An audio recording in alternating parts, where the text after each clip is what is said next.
This is ChangeMakers with Katie Gore, finding the right solutions for the affordable housing community. This week's ChangeMaker is Tony Kimbrough, the CEO of VEO, the Veterans Empowerment Organization, the largest nonprofit in Georgia providing direct services to military veterans in need. Tony is a decorated veteran, having served in the National Guard as a military intelligence officer. Following his military career, Tony found success in civilian life and nonprofit management as an executive director of local YMCAs. But now he is on a mission to help other veterans succeed. Tony, welcome to the podcast. Thanks for having me. Tony, I want to start by thanking you for your service and tie that into my first question. How did your military career lead you into your career working for nonprofits? I appreciate that. And yes, definitely proud to serve. I have a long military history, family history. I'm a graduate of the Citadel. After graduating, I took a reserve commission in the South Carolina National Guard as a military intelligence officer with the 218th MI Company right out of college after graduating from the Citadel. And so as a family of command sergeant majors and colonels and majors and in various branches of the Army and Air Force. And so I was, one to take that charge for my family and in that service. And so I'm very excited to be able to serve in that capacity.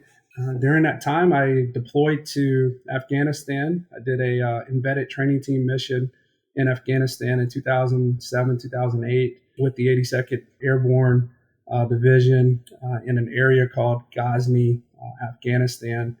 And our main focus was really to help the Afghan police and the Afghan army begin to stand up for themselves in 2007, 2008, really training them on how to be effective military operators as well as to govern and to help police their government during that time. And so, our mission in that area in that time was, really understanding the relationships between the civilian population, the police, and also how the flow of their economy, especially around poppy and drugs and things like that, was helping the Taliban support its military efforts. So that's really the extent of the military work that I did. There's a lot to that. I mean, of course, there was, received a combat action badge. There was a lot of, different combat missions that we did over there, roughly over 200 missions in Afghanistan throughout my time there. And I spent about a year all over that country. So, is there a level of cultural empathy or self-awareness or epiphany that you had while going through those experiences over there? Each soldier is different, right? And so we all come from different backgrounds and perspectives on life and upbringing. And so, that's the first time I've been ever asked that question. But you realize when you're over there and you're training and you have, your interpreter and you're learning their way of life. Another country, another culture's way of life, you begin to realize there's a lot of similarities more than there are differences. And the one thing that, I appreciated over there really was their belief, their religion, and how that was forefront in their society and the way they conducted themselves, whether it was business. It was very interesting. If you look historically at Afghanistan around Ramadan, incidents or combat fighting actually went down, which is, their major religious holiday over there. And so in how they actually fought in combat over there, very rarely when there were children or women around, you had less incidents over there because the Taliban really respected their civilian population as well, which was very different than what you would see in in Iraq versus Afghanistan. And so culturally very different, two different wars fought very differently. And so from that perspective, you begin to understand about a culture and what their belief systems are, and helps you really to gauge and to fight a war. Well, it's been interesting to hear, the differences from the religious impact because, sometimes I think that people just realize, it's about countries and military and strategy and weapons and so to get a glimpse then into the personal life and how that is part of the platform by which you're navigating as well. So that was an interesting point to hear about. And, one more thing about your past, I actually have a son at the Citadel right now. Small world, isn't it? What company is he in? He's in Tango and Oh, he's in his yes, he's second. in Tango Company. Yeah, he's in his second year and he got the Cadre Leadership Award just about a couple weeks ago. So he's in 4th Battalion, correct? Yep, he's in Yeah. 4th So I was Battalion. in Oscar Company. So we call that the zoo. Yep, oh yeah. And so Welcome to the Jungle was one of the things. He should know that very well. Oh Um, yes. so yeah, definitely small world, and had a lot of friends in Tango Company, and he's a zoo guy. So Oh, that's a whole nother category. So we'll give our shout out here to the Citadel Bulldogs, and they really do an amazing job with discipline and leadership. I'm curious, how did you pick the Citadel for your career path? yeah, so that's a very interesting choice there. I actually ran track in high school and cross country, and was able to get a scholarship to the Citadel, running track at the Citadel. It was between there and actually VMI, Virginia Military Institute. And so Coach Bozeman at the time is actually a Citadel graduate, and he coached at VMI. And I went up to visit him in February, and it was cold and snowy, and went to the Citadel like a week later and basically called him and said, "Yeah, I'm sticking with the beach and Smart move there. Yep. and warm weather." And so, but yeah, so I guess that's how I made my choice between VMI and the Citadel. I'd like to say it was because of engineering, but they both have pretty good engineering schools at the time, and so. But yeah, definitely the weather. You can't beat Charleston, South Carolina. It is one of my favorite cities of all cities. Well, let's transition here and talk about the Veterans Empowerment Organization. And we have such a wide array of listeners that probably have not heard about your organization. So we want to start from scratch. Tell us what you guys do, what your mission is, and maybe even add in how you came to VEO. So yeah, definitely. So I can definitely give you a little bit of history. And so VEO started in 2008 to address in the city of Atlanta the lack of, let's call it veteran-centric homeless shelters or facilities that were addressing homelessness for veterans in 2008. And back in 2008, that was our last kind of great recession that we had, and really there was a lot of unmet needs in the community at that time. And the founder, Franz Fortune, happened to be driving on the streets of Atlanta and came across two gentlemen under a bridge, and really just stopped to just have a conversation to see how he could help them, and found out that they were veterans. And he had, for one, a compassion for veterans because his brother served in the military, but also he tried to join the military but couldn't because of his Haitian background and really the language barrier, and could never get into the military. So he had a deep compassion and respect for the military. And so he had a relationship with the Home Depot manager at the time and said, "Hey, let me see if I can get you a job at Home Depot," because the guys were just saying, "Hey, we just need work. We want to work." And so he was able to get them a job at the local Home Depot that he had a relationship with, and got them connected with a job, and went back to check on them probably a few weeks later after they were working. And the manager said, "Hey, I don't know if you realize these guys were actually homeless.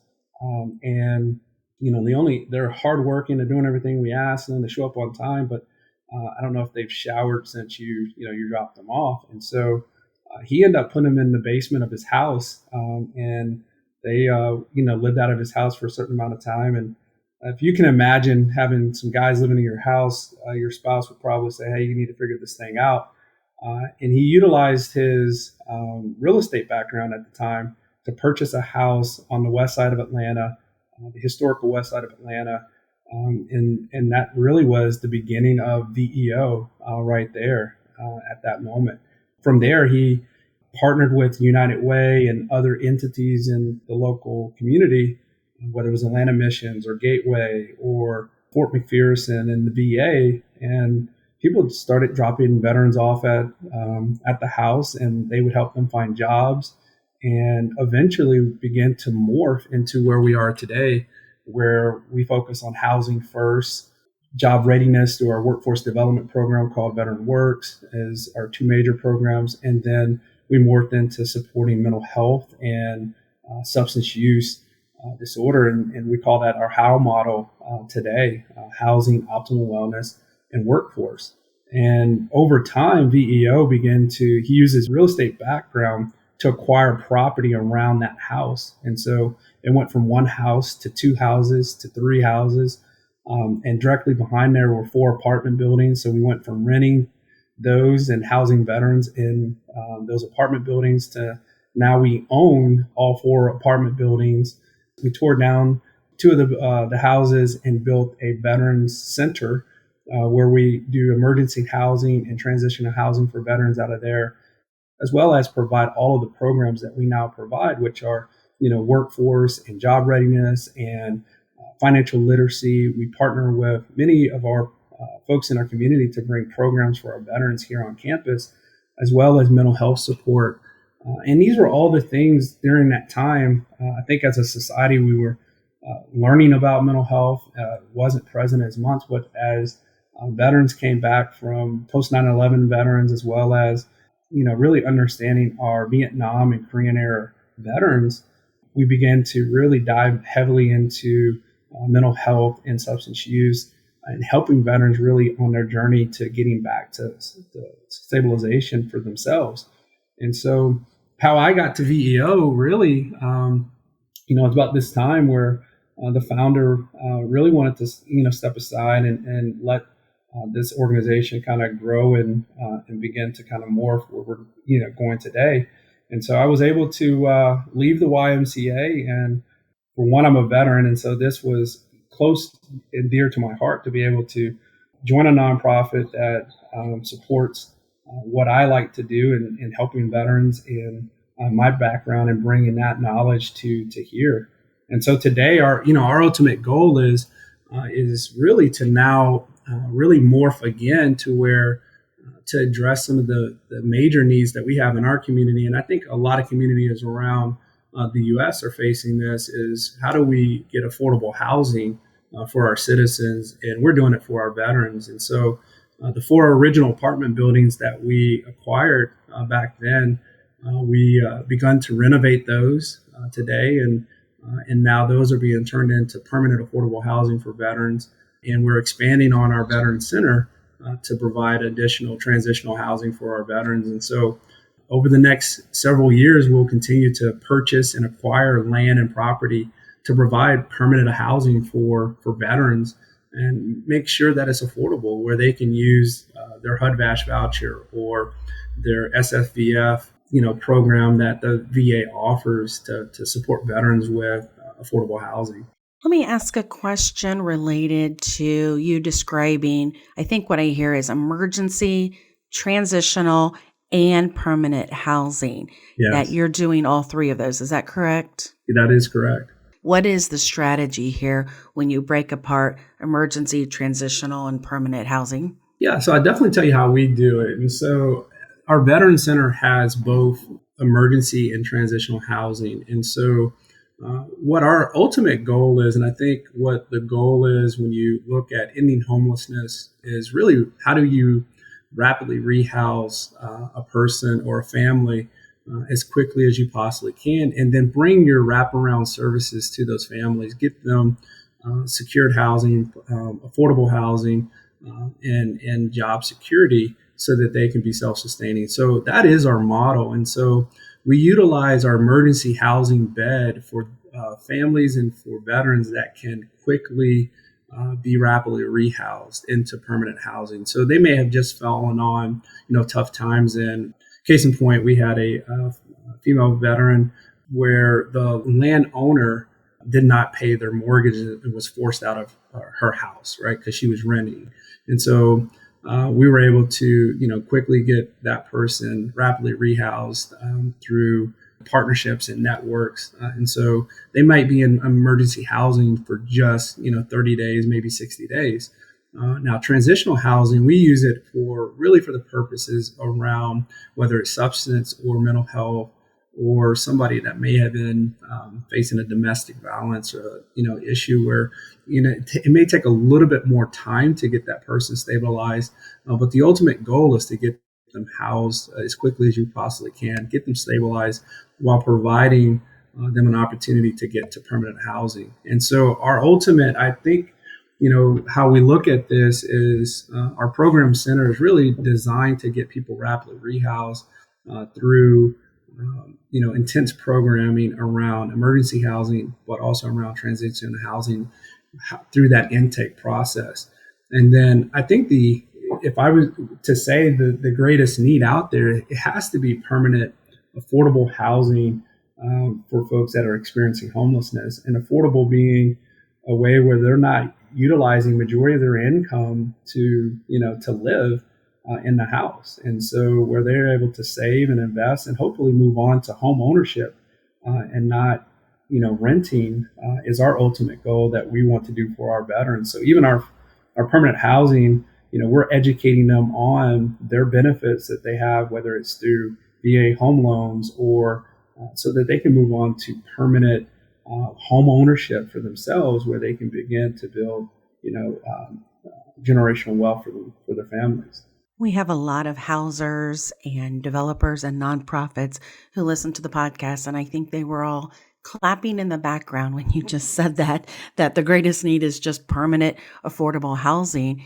And that is hopefully going to spur more people to take the leap here and maybe even concentrate it on the population you're trying to serve. So give us some analytics. Like, what are we talking about?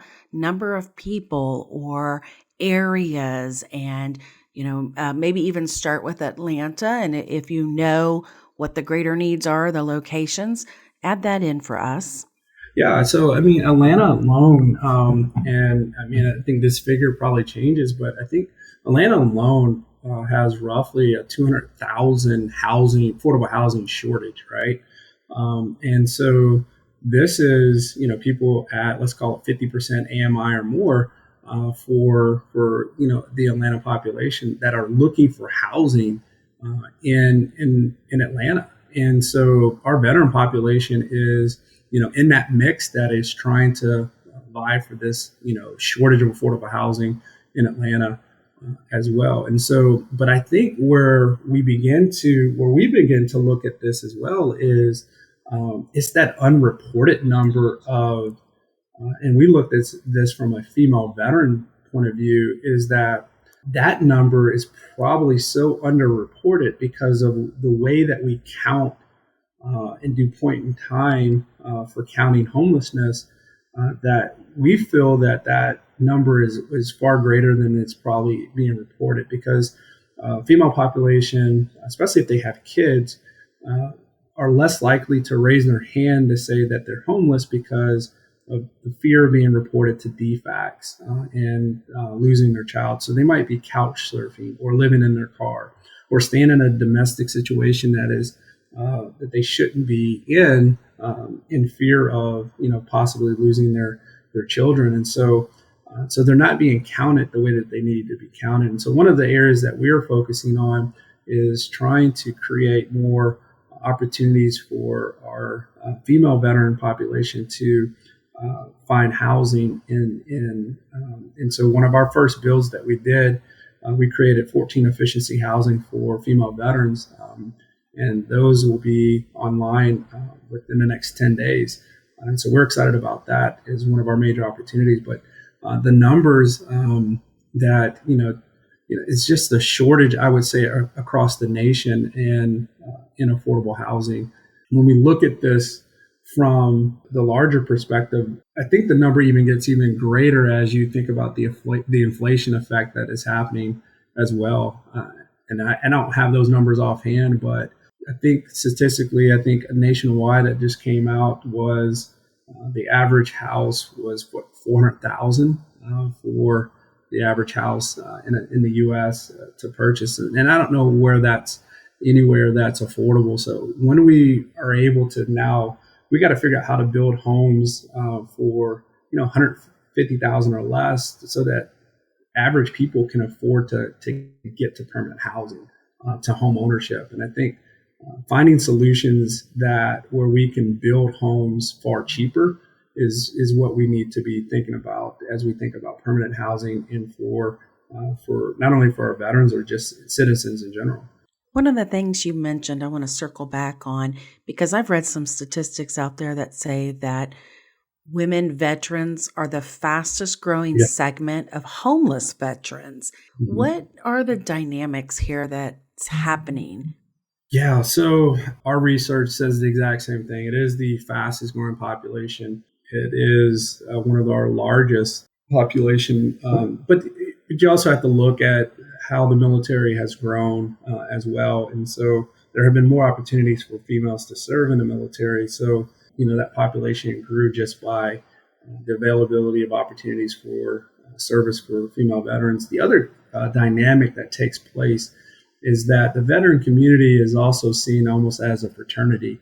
And a lot of female veterans aren't raising their hand and saying that they're associating themselves with veterans. So they're not taking part in some of the benefits that are offered to them, because it has been seen as a fraternity of men versus being open to all. And that's one of the things that we saw in the research, is that a lot of women are not taking advantage of the opportunities because of that as well, that are out there. I would say it's a dynamic that I think the VA is learning in the process as well. Atlanta has probably the largest female resources for the VA hospital. I think Atlanta has the largest veteran female population out of all the VA hospitals. And so they're even learning, how to adapt and making sure that they have the various equipment and the various services that they need to support our female veteran population out there. So there's a lot of just learning that is taking place in this field, especially when it pertains to our female veteran population. So tell us about one of the solutions that you guys have done in your newly completed construction of a building that's dedicated to female veterans. How did this initiative come about? What's the reaction been? What are you seeing as some of the impacts there? Yeah, so I mean, overwhelmingly, for one, it's been a great reaction. For one, we just looked at the research, and with that being the fastest growing population, we wanted to make sure that we were in line with serving that population. The other piece to that was there was a shortage of efficiency housing for folks, and so we did this in a way where we provided some efficiency housing in Atlanta, as well as serving our female veteran population.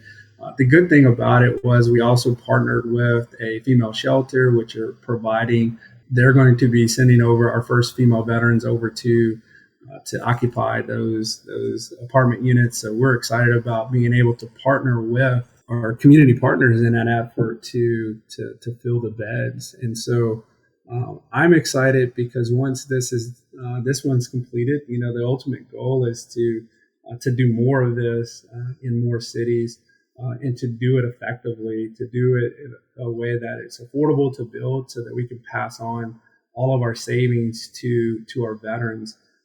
And the beauty of what we do is the revenue that is generated from affordable housing, it goes back into the program center, so that we can help more veterans attain affordable housing, get mental health services, get substance abuse services. And so it's a really good cycle where the money stays within the system to support more veterans. And so I think the feedback that we're getting is overwhelming support from our donors and from folks who come out and visit our campus and see what we're doing and what impact we're trying to make. But they also see the sustainability behind it, because Now we're really going to our donors to say, hey, how do we expand this? Because the system itself is built to take care of the operation. I appreciate you sharing all of that information with us. And I want to get into more of the solutions that you've come up with, but we have to stop here. Coming up in the second part of my conversation with Tony Kimbrough, the CEO of the VEO, Tony shares what the future of the Veterans Empowerment Organization looks like. Our goal is, I would love to see one of our program centers in every major city in America, where we're helping veterans in transitional and emergency housing, and with our own affordable housing in every major city or state in the U.S. Thanks for listening to Changemakers with Katie Gore. To find out more about Katie, go to quadel.com. That's QUADEL.com. This has been a production of Forbes Books Radio.